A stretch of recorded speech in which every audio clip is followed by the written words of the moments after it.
here today to show you the contract tracker in Excel. I will share it with you in a minute, but I just want to tell you that I personally believe that Excel is an amazing tool to track contracts. So to start off, the contract ID, service provider, and country law has this little tool which filters out information. So here we can see that it's descending, but then it could also be ascending, which then it will switch.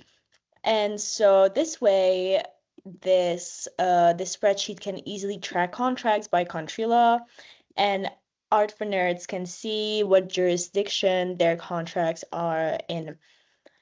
Then here we have the document is, so we have lease agreement with TWC 58 and outsourcing services agreement with Stellar Industries. So here the first part of me convincing you that this is a great idea and an effective way of tracking contracts is this part.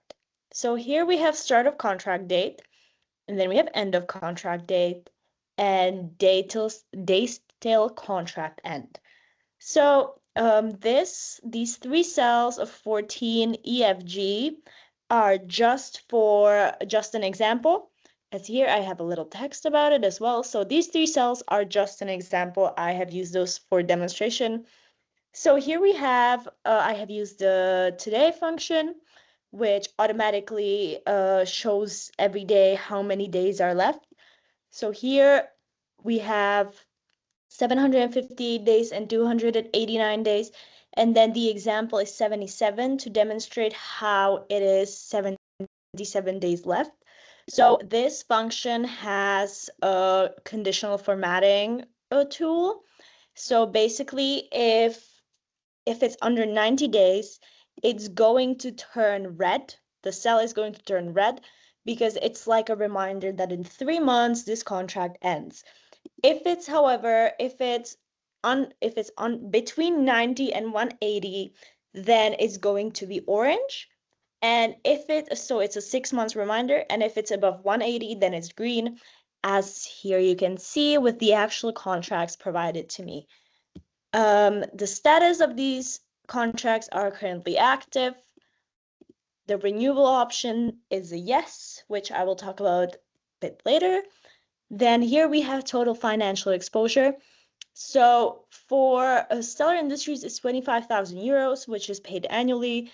And then here for TWC 58, I have included the total sum of the contract and of the monthly payments, which I will also get to later in this PowerPoint sheet.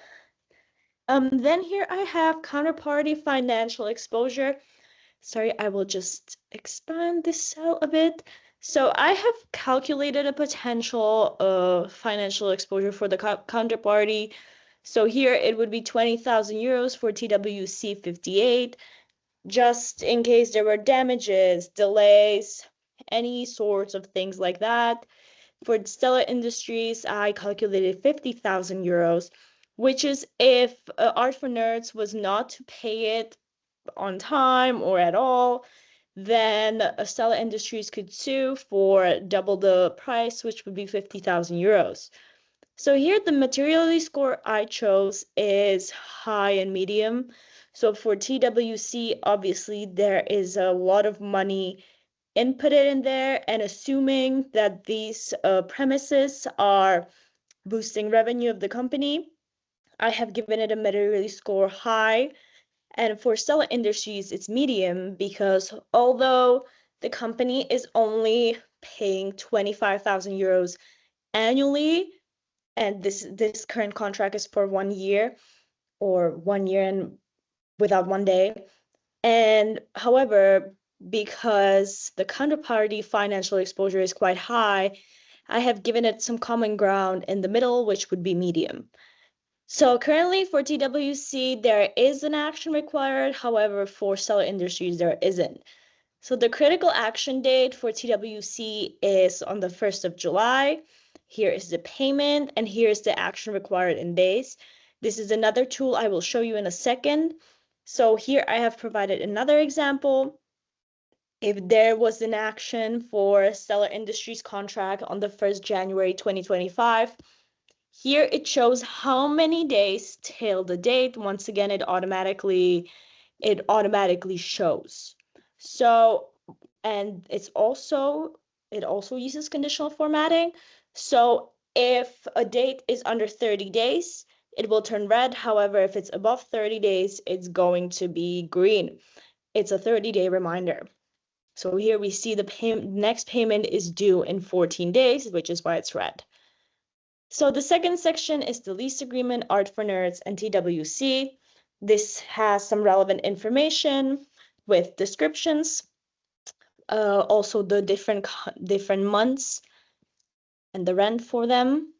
Then there's this example I have used to show a potential addition to this contract tracker. Here we can see all of the months that they have to pay. So 1 through 3, 4 till 15, and 16 till 30. And here I had used the sum function, which gave us a total over 1 million euros, which is also written here. However, here it's just rounded. So next section is once again another contract, Stellar Industries, any relevant information, what has to be paid when does the contract start, what is this contract for. And here the last section is the KPI overview. Once again, I have added a blue cell for each of these because these are just my personally potential KPIs examples. So this is what I added for TWC, which we have lease payment timeliness, which we all obviously 100%, expecting to reach 100%, paying on time monthly. Then we have occupancy rate, proportionate share payment accuracy.